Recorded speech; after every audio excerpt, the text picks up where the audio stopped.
म्हटल्याप्रमाणे आपण पुस्तकाची सफर करणार आहोत. एखाद्या ठिकाणाची सफर करायची, एखादं ठिकाण पाहायला जायचं. मग त्या ठिकाणी कोणकोणती सौंदर्य स्थळं आहेत बरं, हे आधीच आपल्याला कळतं. आणि मग ते आधी कळल्यानंतर आपण आपल्या मनात उत्सुकता निर्माण होते. ती सौंदर्य स्थळं कळल्यानंतर उत्सुकता निर्माण होते की कधी एकदा त्या सौंदर्य स्थळांना भेट द्यायला आपण जातोय असं वाटायला लागतं. आणि त्याच्याविषयी ऐकलेलं असतं म्हणून आपण नक्कीच त्या ठिकाणांना भेट द्यायला, सौंदर्य स्थळ पाहायला देखील आपण नक्कीच जातो. मग तसंच पुस्तकाच्या बाबतीत देखील आहे. वर्षभर आपल्याला ज्या पुस्तकाचा अभ्यास करायचा आहे, त्या पुस्तकात नेमकं काय काय आहे हे जर आपल्याला आधी कळलं, तर मग आपल्या मनामध्ये त्याचा अभ्यास करण्याची, ते वाचण्याची उत्सुकता निर्माण होईल. आणि म्हणूनच ही पुस्तकाची ओळख मी तुम्हाला आज करून देणार आहे. तर हे शैक्षणिक वर्ष जे आहे तुमचं 2020-2021 असं हे शैक्षणिक वर्ष माहिती तंत्रज्ञानाचं युग आहे. आणि माहिती तंत्रज्ञानाच्या विविध माध्यमातून आपण सध्या शैक्षणिक आनंद घेत आहोत. तर तुम्ही मोबाईलद्वारे तुम्ही लेक्चर ऐकता, समजून घेता. आणि मी सुरुवातीला मोबाईल आणि आता लॅपटॉपचा वापर करून मी तुम्हाला शिकवते. हे माहिती तंत्रज्ञानाचाच साधनं आपण वापरतो, मोबाईल, लॅपटॉप असेल तर. याच्या साहाय्याने सध्या आपण वर्गात आपण उपस्थित राहू शकत नाही. काय परिस्थिती देशावर ओढवलेली आहे, जगावर ओढवलेली आहे, तुम्हाला माहितीच आहे. त्याचा मी उल्लेख करत नाही. सतत त्याच गोष्टी आपण ऐकत असतो, इथेही कशाला, नाही का. पण शैक्षणिक आनंद मात्र शिकण्याचा, शिकवण्याचा आणि शिकण्याचा, तुम्ही शिकण्याचा आणि मी शिकवण्याचा असा आनंद तर घेत आहोत. तर मला इथे सांगायला आवडेल तुम्हाला विद्यार्थी मैत्रिणींनो की 9वी पासून तुम्ही कृतीयुक्त अभ्यासाचा आनंद घेतात.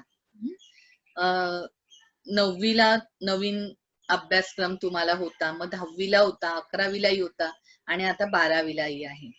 तर महाराष्ट्र राज्य पाठ्यपुस्तक मंडळाने यावर्षी इयत्ता 12वी साठी नवीन अभ्यासक्रम तयार केलेले आहे. कृतीयुक्त अभ्यासक्रमावर आधारित असे हे युवक भारती 12वीचं पुस्तक.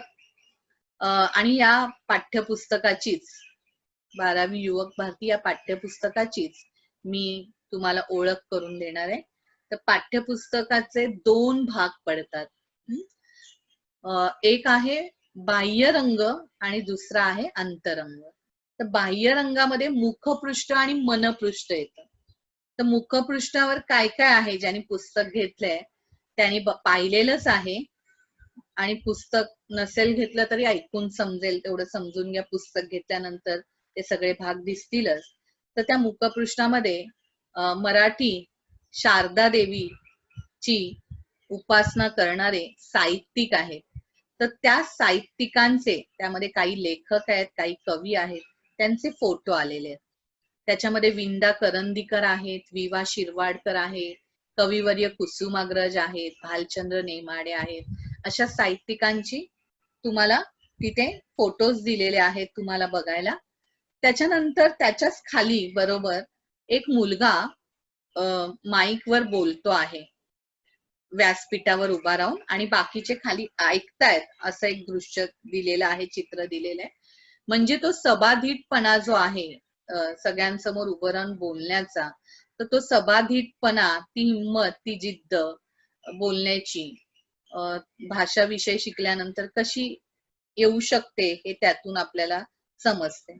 त्याच्यानंतर डाव्या बाजूला दुर्बीण घेऊन असलेली एक महिला दिसते आणि उजव्या बाजूला एक मुलगी दिसते जी कॉम्प्युटरवर आहे. तर त्याच्यामध्ये माहिती डिजिटल माध्यमाचा उपयोग ते करत असलेले आपल्याला दिसतात. संगणक आहे, मोबाईल, अशा साधनांच्या साहाय्याने. त्याच्यानंतर त्याच्या खाली तुम्हाला एक रेडिओ जॉकी दिसतोय.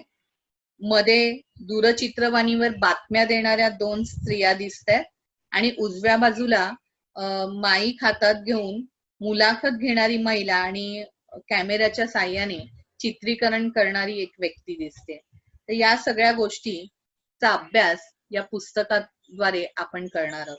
मुलाखत आहे, बातम्या कशा द्यायच्या, रेडिओ जॉकीचा परिचय गेल्या वर्षी करून घेतलेला, या वर्षी नाहीये रेडिओ जॉकी. पण वृत्तलेखन आहे आपल्याला, आणि मुलाखत वगैरे कशी घ्यायची ते त्याच्याविषयी देखील माहिती आपल्याला नक्कीच घ्यायची या पुस्तकातून. ती सगळी चित्र आपल्याला त्या पुस्तकावर दिलेली आहे. मनपृष्ठामध्ये एक व्यक्ती कथाकथन करते आणि बाकीचे सगळे ऐकतात असं चित्र आहे. तर ते कथाकथन करण्यासाठी कथा लागते, आणि कथा हा एक साहित्य प्रकार आहे आणि त्याचाही अभ्यास तुम्हाला या वर्षी पुस्तकात करायचा आहे. तर हे होते बाह्यरंग पुस्तकाचं. आता अंतरंगामध्ये तुम्हाला विविध विषयांचा अभ्यास करायचा आहे. तर तो काय आहे, तर त्याच्यासाठी 6 विभाग त्यांनी पाडलेले आहेत. तर एक एक करून आपण विभाग समजून घेऊया. तर पहिले 2 विभाग जे आहेत, 6 विभाग आहेत, आणि त्यातला पहिले 2 विभाग जे आहेत त्याच्यामध्ये गद्य आणि पद्य दिलेले तुम्हाला. गद्य आणि पद्य असं संमिश्र दिलेले आहे. आणि त्या गद्य आणि पद्य सुरू होण्याआधी तुम्हाला श्रीपाद कृष्ण कोलटकर यांचं एक गीत दिलेलं आहे, काव्यानंद घेण्यासाठी. एक सुंदर गीत आहे, ते तुम्ही म्हणू शकता. महाराष्ट्रात लोकप्रिय असलेलं असं ते गीत आहे. ते तुम्ही चालीवर सुरावर म्हणू शकता. त्याचं नाव आहे बहु असोत सुंदर. ते तुम्हाला परीक्षेमध्ये त्याच्यावर कोणती कृती प्रश्न येणार नाहीये. ते फक्त तुम्हाला काव्याचा आनंद घेण्यासाठी ते तुम्हाला दिलेलं आहे. आणि मग त्याच्यानंतर आपल्याला 6 धडे आणि 6 कविता आहेत. तर 6 धडे रांगेने 6 कविता रांगेने असं दिलेलं नाहीये. तर एक धडा एक कविता असा क्रम दिलेला आहे. तर सगळ्यात पहिला जो धडा आहे, जो आपण आजचं लेक्चर झाल्यानंतर पुढच्या लेक्चरमध्ये आपण तो धडा समजावून घेणार आहोत, शिकणार आहात तुम्ही. तर त्या धड्याचं नाव आहे प्राचार्य शिवाजीराव भोसले, हे लेखक आहेत त्या पाठाचे, आणि पाठाचं नाव आहे वेगवशता. वेगवशता. तर वेगाच्या आहारी, सध्याच्या युगामध्ये माणूस वेगाच्या आहारी गेल्यावर काय परिणाम होतात मानसिक आणि शारीरिक, ते हे तुम्हाला समजावून घ्यायचंय. अतिशय सुंदर असा हा पाठ आजच्या युगाला अनुसरून, म्हणजे तुम्हीच नाही तर मला वाटते वेगाची मर्यादा सगळ्यांनीच पाळली पाहिजे. सगळ्यांनाच ही शिकवण दिली पाहिजे जी या पाठातून आपल्याला मिळणार आहे. त्याच्यानंतर दुसरी क्रमानेच मी जाते. पहिला धडा झाल्यानंतर दुसरी कविता आहे जी आपली झाली शिकवून, कल्पना दुधाळ यांची रोज मातीत. शेतकरी स्त्रीचे कष्ट सांगणारी अशी ही कविता होती, ती आपली झालेली आहे. तिसरा पुन्हा पाठ आहे, पाठ म्हणजेच धडा. शिवराज गोरले या लेखकांचा, आणि पाठाचं नाव आहे आयुष्य आनंदाचा उत्सव. बघा किती सुंदर नाव आहे, की आपल्याला लाभलेलं जे आयुष्य आहे ते आयुष्य म्हणजे जणू आनंदाचा उत्सव साजरा करण्यासाठी लाभलेलं आहे. म्हणजे त्या आयुष्यात आपण नेहमी आनंदाचा उत्सवच साजरा करायचा, म्हणजे आनंदाने आयुष्य जगायचे. आणि मग छोट्या गोष्टीत कसा आनंद शोधायचा, कसं आनंदी राहायचं, कसं आनंदाने जीवन जगायचं, हे अतिशय सुंदर पद्धतीने लेखक शिवराज गोरले यांनी सांगितलेले आहे. अतिशय सुंदर पाठ. सुरुवात केल्यानंतर शेवटपर्यंत थांबू नये, थांबायला होणारच नाही. शेवटपर्यंत पोहोचण्याची उत्सुकता असा हा पाठ सुंदर छान. त्याच्यानंतर चौथी बाब बोरकर यांची कविता आहे. कवितेचं नाव देखील खूप छान आहे बघा. रे थांब जरा आषाढ घना. आषाढ महिन्यात पडणारा पाऊस आणि सृष्टीला लाभलेलं सौंदर्य, आणि त्या सृष्टीच्या सौंदर्याचं वर्णन या कवितेत आलेले आहे. कवी बाब बोरकर हे निसर्ग सौंदर्याचं वर्णन करणारे कवी, आणि त्यांची अतिशय सुंदर अशी ही कविता रे थांब जरा आषाढ घना. पाचवा पुन्हा एक पाठ आहे, धडा अनुराधा प्रभू देसाई या लेखिकेचा, आणि पाठाचं नाव आहे वीरांना सलामी. नावातूनच तुमच्या लक्षात येते वीरांना सलामी. सैनिकांचे खडतर जीवन आणि सैनिक करत असलेल्या त्यागाची, जी त्यांची त्याग करण्याची, समर्पणाची जी वृत्ती आहे ती या पाठातून सांगितलेली आहे, आणि ती तुम्ही जाणून घेणार आहात. अतिशय छान वर्णन असलेला वर्णनात्मक पाठ आहे. याच्यामध्ये कारगिल आणि लेह लडाख याचा उल्लेख आलेला आहे आणि तिथलं सृष्टी सौंदर्याचं वर्णन देखील काही प्रमाणात तिथे आलेलं आहे आणि बाकी सैनिकांचं खडतर जीवन कसं असतं हे लेखिकेने जवळून पाहिलं आणि त्याचं खूप बारकाईने वर्णन त्यांनी केलेलं आहे. हाही पाठ असं वाटतंय की नुसतं वीरांचं वर्णन असेल आणि कंटाळवाणा असावा असं नाही, तर वाचायला सुरुवात केल्यानंतर आपल्याला पुढे पुढे काय होतंय ही उत्सुकता वाढत जाते आणि खूप मोठा पाठ आहे हा आणि छान पण आहे तितकाच. पुस्तक घेतलं असेल तर नक्कीच वाचून ठेवायचे तुम्ही हे सगळे पाठ. तुमच्या मनात देखील हे अभ्यासण्याची उत्सुकता निर्माण व्हावी म्हणून मी तुम्हाला हे सगळं सांगते आहे. 6वा जे आहे ते आहे सुरेश भट, प्रसिद्ध मराठीतले कवी आहेत. त्यांची कविता आहे आणि कवितेचं नाव आहे रंग माझा वेगळा. मला वाटतं एका टीव्ही सिरियल आहे मराठी, कोणत्या चॅनलवर आहे मला माहित नाही, आणि त्या टीव्ही सिरियलचं नाव पण हेच आहे बघा, रंग माझा वेगळा. पण ही जी सुरेश भट यांची कविता आहे रंग माझा वेगळा, आणि ही कविता म्हणजे गझल आहे. आणि गझल हा जो प्रकार असतो हा एका ओळीचा दुसऱ्या ओळीशी फारसा संबंध नसतो, जोडलेलं नसतं ते, पण त्याच्यामध्ये सुंदर अर्थ भरलेला असतो. तर अर्थपूर्ण अशी वेगळ्या धाटणीची, वेगळ्या विषयाची अशी ही कविता रंग माझा वेगळा. हा वेगळ्या व्यक्तिमत्वाची ओळख या कवितेतून तुम्हाला होणार आहे. तर हे 3 पाठ आणि 3 कविता असलेला असा हा पहिला विभाग आहे. दुसऱ्या विभागामध्ये पण गद्य आणि पद्यच आहे. दुसऱ्या विभागामध्ये विंचू चावला म्हणजे 7वा क्रमांक, 6 झाले होते, 7वा क्रमांक आहे विंचू चावला. ऐकून तुम्हाला माहिती असेल, संत एकनाथ यांचं अत्यंत लोकप्रिय, लोकांमध्ये प्रिय असलेलं असं हे भारूड आहे विंचू चावला. आणि याच्यामध्ये काम आणि क्रोध, काम म्हणजे इच्छा आणि क्रोध म्हणजे चिडचिड, राग येणं. काम आणि क्रोध हे विकार आहेत माणसाच्या जीवनात, वाईट गुण आहेत. विकार म्हणजे वाईट गुण. तर त्याच्यावर काय उतारा आहे हे सांगणारी अशी ही कविता विंचू चावला भारूड. त्याच्यानंतर 8व्या क्रमांकावर पाठ आहे, तुम्हाला एक धडा आहे, डॉक्टर युम पठाण यांचा पाठ आहे रेशीमबंद. वास्तविक पाहता रेशीमबंद हा शब्द ऐकल्यानंतर आपल्याला माणसांमधली नाती, पण इथे निसर्गाशी असलेला रेशीमबंद लेखकाने सांगितलेला आहे. हाही पाठ निसर्गाशी जवळीक साधणारा, निसर्गाच्या जवळ घेऊन जाणारा असा हा पाठ सुंदर. त्याच्यानंतर 9वा वसंत आबाजी डहाके यांची कविता आहे आणि कवितेचं नाव पण काय वेगळं आहे बघा, समुद्र कोंडून पडलाय. हा समुद्र म्हटला की समुद्र अमर्याद असतो, आपल्याला मोजता येतो का केवढा हा समुद्र आहे, अजिबात नाही. म्हणजे समुद्र अमर्याद असतो, पण इथे काय कवितेला नाव दिलंय, समुद्र कोंडून पडलाय.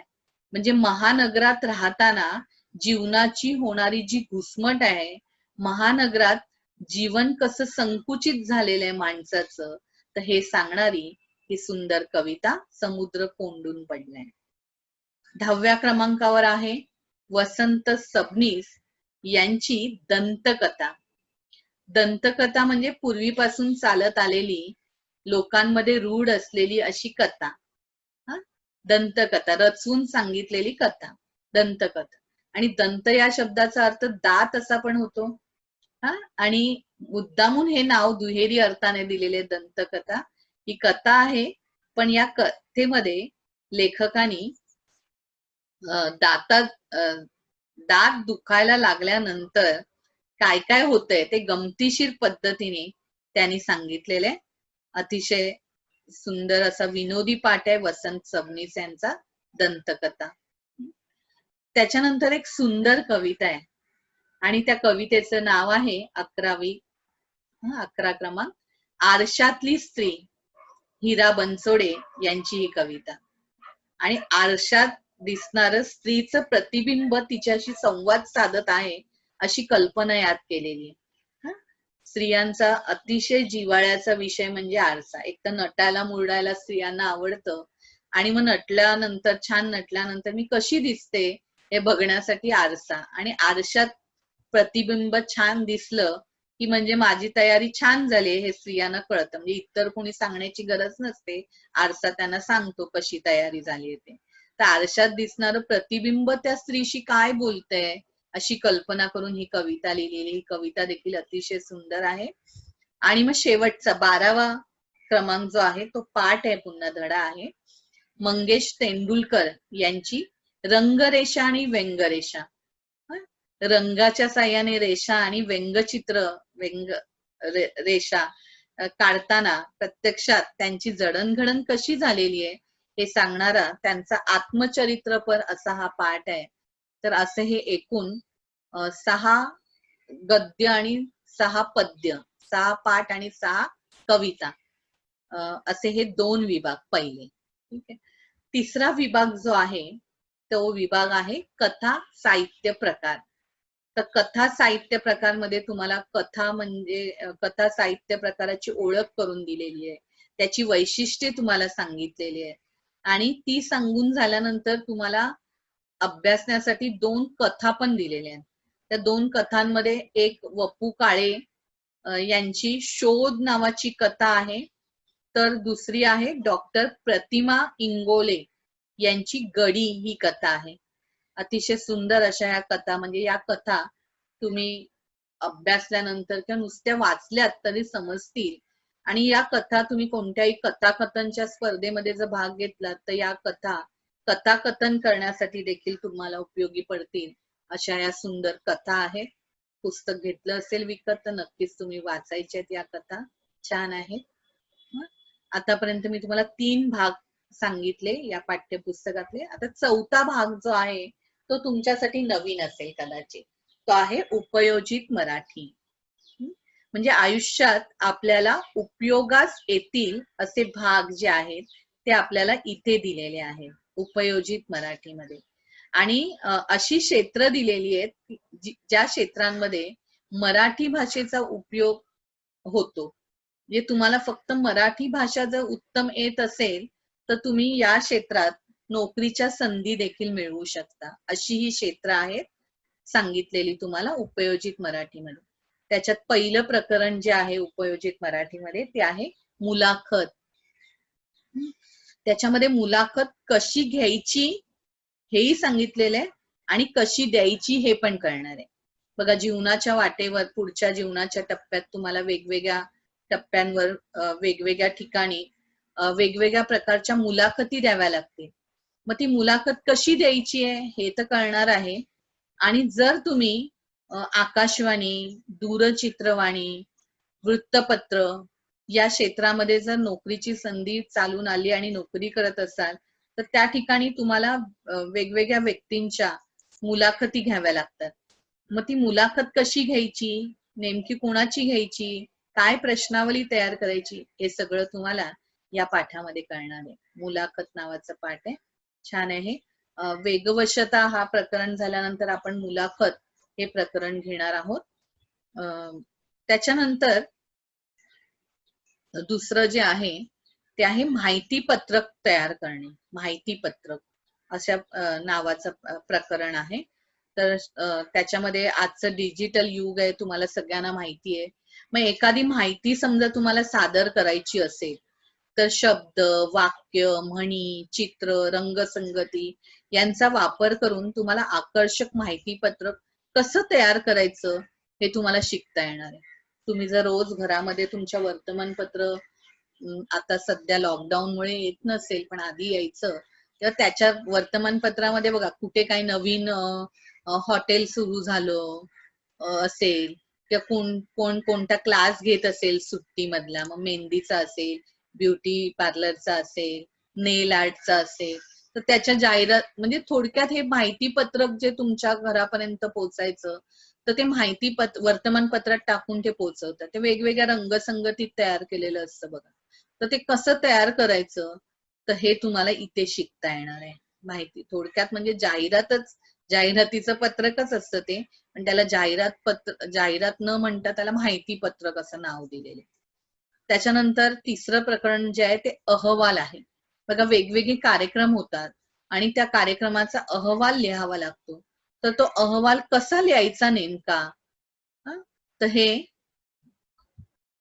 हे तुम्हाला या पत्रकामध्ये तुम्हाला समजणार आहे. अहवाल कसा लिहायचा हे या प्रकरणामध्ये तुम्हाला समजून घ्यायचं. त्याच्यानंतर आहे वृत्तलेखन. चौथं प्रकरण आहे वृत्तलेखन. 4 प्रकरणांचा असा विभाग आहे. वृत्तलेखन नावातूनच कळतंय तुम्हाला, वृत्त म्हणजे बातमी, तर बातमीचं लेखन. बातमीचं लेखन कसं करायचं, बातमी देणारे जे असतात, सध्या तर तुम्ही सगळ्यात जास्त चलती जी आहे ती कोणाची आहे ते तुम्हाला माहिती आहे आत्ताच्या युगात, बातम्यांची. आणि बातम्या देणारे मराठी चॅनल किती आहेत वेगवेगळे तेही तुम्ही पाहता, आणि त्याच्यावर सतत दिवसाचे 24 तास बातम्या चालू असतात, नाही का. म्हणजे बातम्याच्या क्षेत्रामध्ये दूरचित्रवाणीवरच्या बातम्यांच्या क्षेत्रामध्ये आकाशवाणीवर पण बातम्या असतात आणि वर्तमानपत्रामध्ये पण बातम्या असतात. मग या तिन्ही क्षेत्रामध्ये तुम्हाला जर उत्तम तुमचं बोलणं जर असेल, उत्तम लेखन असेल तर वर्तमानपत्रामध्ये, उत्तम बोलणं असेल तर तुम्हाला आकाशवाणी आणि दूरचित्रवाणीवर तुम्हाला वृत्त निवेदक म्हणून नोकरी मिळू शकते, नोकरीची संधी मिळू शकते. वृत्त निवेदक म्हणजे तो बातमी वाचतो, आणि बातमी वाचणारा जो असतो त्यालाच बातमीचं लेखनही करावं लागतं. तर बातमीचं लेखन मुळात कसं करतात हे तुम्हाला या प्रकरणात समजून घ्यायचंय, शिकायचं आहे. अशी ही 4 प्रकरणं असलेला चौथा विभाग होता उपयोजित मराठी. त्याच्यानंतर अत्यंत महत्वाचा विभाग आहे, मी वेळ पण बघते की वेळेत पण आपल्याला संपवायचंय. तर 5वा विभाग जो आहे तो आहे तुमचा आवडता कशासाठी, तर भरपूर गुण, हमखास गुण मिळवून देणारा, भरपूर गुण मिळवून देणारा असा विभाग, आणि तो आहे व्याकरण व लेखन. तर व्याकरण या विभागामध्ये काय काय आहे तुम्हाला व्याकरण अभ्यासायचे, तर त्याच्यामध्ये आशयावरून आणि क्रियापदावरून होणारे वाक्याचे जे प्रकार आहेत, तर ते प्रकार, त्याच्यामध्ये होकारार्थी, नकारार्थी वाक्य, उद्गारार्थी वाक्य, प्रश्नार्थी वाक्य, नाही का. आणि मग त्यांचं परस्पर रूपांतर जे असतं, वाक्य रूपांतर, तर त्याचा अभ्यास करायचा. हे तुमच्यासाठी नवीन नाहीये, शालेय जीवनात तुमचं झालेलं आहे. त्याच्यानंतर समास आहे. समासामध्ये तुम्हाला अव्ययीभाव समास, तत्पुरुष समास, द्वंद्व समास आणि बहुव्रीही समास, हे 4 प्रकार आणि त्यांचे उपप्रकार अभ्यासायचे. हे पण ऐकून मला वाटते तुम्हाला माहितीच आहे. त्याच्यानंतर प्रयोग आहे. प्रयोगामध्ये कर्तरी प्रयोग, कर्मणी प्रयोग आणि भावे प्रयोग हे आहे. आणि मग अलंकार आहेत. अलंकारामध्ये अनन्वय अलंकार आहे, अपनहुती अलंकार आहे, अतिशयोक्ती आहे आणि अर्थांतरन्यास अलंकार आहे. तर असे हे 4 प्रकार व्याकरणाचे मी सांगितले. वाक्याचे प्रकार आणि वाक्य रूपांतर एक होतं, समास होतं, प्रयोग होते आणि तिसरं होतं अलंकार. तर हे सगळे प्रकार मी जी नावं घेतली ती सगळी तुमची शालेय जीवनात झालेली आहेत. मग तुम्हाला वाटेल की शालेय जीवनात जे झालं तेच व्याकरण का दिलंय पुन्हा 12वीला, तर उजळणी करण्यासाठी, केवळ उजळणी करायची आहे. तुम्हाला ते माहितीच आहे, अभ्यासलेलं आहे, तरी आपण अभ्यासणार आहोत, नाही शिकवलं जाणार आहे अशातला भाग नाही, पण तुम्हाला माहिती असलेलं आहे, अनोळखी काही नाहीये व्याकरण. आणि हे का पुन्हा उजळणी करायला दिलंय, तर स्पर्धा परीक्षा ज्या असतात, मग एमपीएससी असो, युपीएससी असो, महसूल खात्याची असो, बँकेची परीक्षा असो, रेल्वे खात्याची असो, कोणती का परीक्षा असो, तर त्याच्यामध्ये गव्हर्नमेंटच्या ज्या परीक्षा असतात, गव्हर्नमेंट मध्ये नोकरी मिळवण्यासाठी, तर त्यासाठीच्या ज्या परीक्षा असतात, तर त्या परीक्षांमध्ये मराठी हा विषय असतोच. आणि त्या मराठीमध्ये जे व्याकरण येतं त्या स्पर्धा परीक्षेमध्ये, ते व्याकरण साधारण जे असतं ते तुम्हाला 12वीला आत्ता दिलेलं आहे. म्हणून ती उजळणी शालेय जीवनात झालेलं असलं तरी स्पर्धा परीक्षेमध्ये येतं, म्हणून त्याची एकदा तुम्ही उजळणी करावी या उद्देशाने तुम्हाला ते दिलेलं आहे. त्यामुळे व्याकरण देखील तुमचं झालेलं आहे आधी, त्यामुळे उजळणी आहे फक्त, त्यामुळे ते सोपं जाणार आहे आणि तुम्हाला हमखास गुण मिळवता येणार आहे. आता गेल्या वर्षीपर्यंत 12वीला जे व्याकरण होतं त्या व्याकरणाला 12 गुण असायचे बोर्डामध्ये. आता बोर्डामध्ये किती गुण असणार आहेत व्याकरणाला काय त्यांचं ठरलेलं आहे.